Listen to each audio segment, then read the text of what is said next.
Shalom semua, kita akan mendengarkan kebenaran firman Tuhan dari Ayub pasal yang ke-42 ayat yang ke-5 sampai ayat yang ke-6.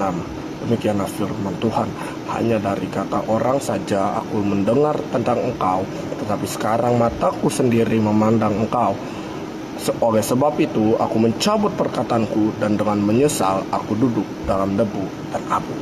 Mungkin kita pernah mendengar ayat ini. Kita tahu bahwa Ayub adalah orang yang saleh. Dia ditimpa oleh berbagai masalah, dia ditimpa oleh tekanan.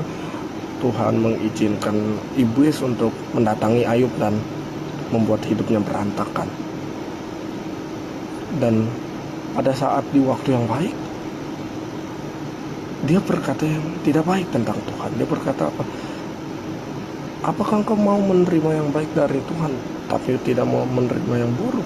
Apakah jelas bahwa apakah Tuhan memberi yang buruk kepada anak-anaknya? Saya rasa enggak. Kenapa? Karena di ayat yang lain Tuhan berkata seperti Bapa sayang kepada anak-anaknya, demikian juga Tuhan mengasihi orang-orang yang takut akan Dia. Ayub berkata yang buruk tentang Tuhan. Dan di ayat yang kelima berkata, hanya dari kata orang saja aku mendengar engkau. Oh, jadi kita tahu bahwa Ayub berkata yang buruk karena dia mendengar dari kata orang. Jangan hidup dari kata orang, jangan hidup dari kata temanmu, jangan hidup dari kata sahabatmu, jangan hidup hanya dari kata pendeta. Karena banyak hari-hari ini, maaf ya, pendeta nggak bisa dipercaya. Tapi hiduplah dari kata Tuhan, miliki hubungan yang intim dengan Tuhan. Di ayat 6 dia berkata, oleh sebab itu aku mencabut perkataanku, dan dengan menyesal aku duduk dalam debu dan abu. Belum ada kata terlambat bagi Tuhan. Gak ada kata terlambat untuk kita datang kepada Tuhan. Gak ada kata terlambat untuk kita bertobat dan berbalik kepada Tuhan. Asal kita mau dan kita datang kepada Dia dengan segenap hati kita, menghampiri tatanya. Karena kita berkata, di situ kita dapatkan kasih karunia pada waktunya. Tuhan Yesus memberkati, insya Allah. Terima kasih Bapa buat hari ini Tuhan. Kami percaya hidup kami berjalan dalam iman dalam Yesus Kristus. Apapun badai persoalan, tantangan rumah tangga yang kami sementara hadapi, kami percaya bahwa Tuhan yang pegang hidup kami. Kami hidup oleh iman dalam Yesus Kristus Tuhan kami. Terima kasih Bapa yang hari ini mengalami tantangan persoalan sakit penyakit, apapun masalahnya dipulihkan Tuhan. Sakit penyakit oleh bir Tuhan Yesus disembuhkan Tuhan. Dalam nama Tuhan Yesus yang berbeban berat, Tuhan berkata, aku Tuhan memberi kekuatan, kelegaan kepadamu. Terima kasih Bapa, terima kasih Tuhan Yesus.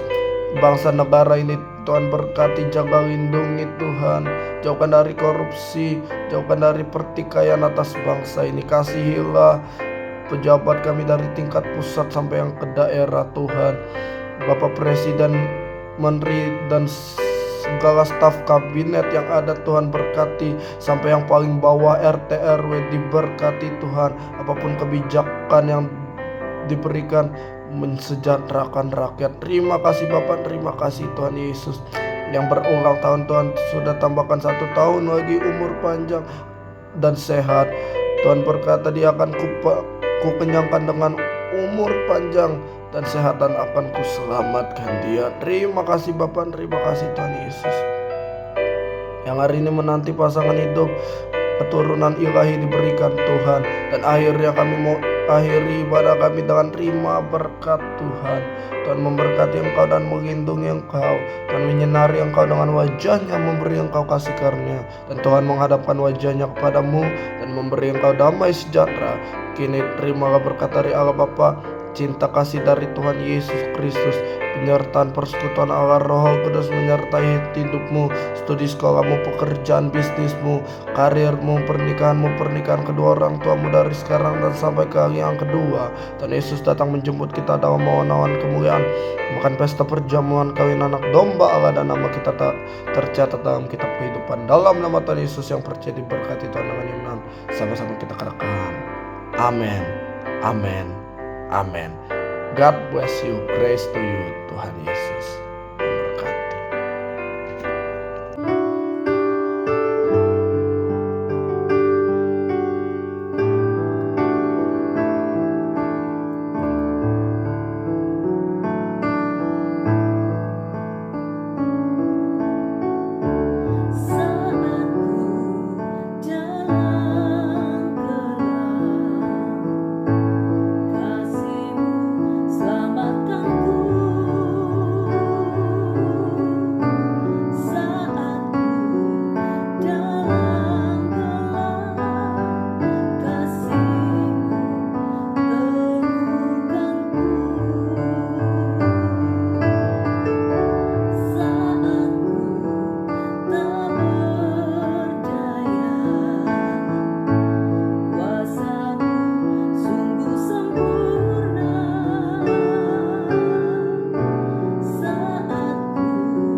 Yesus.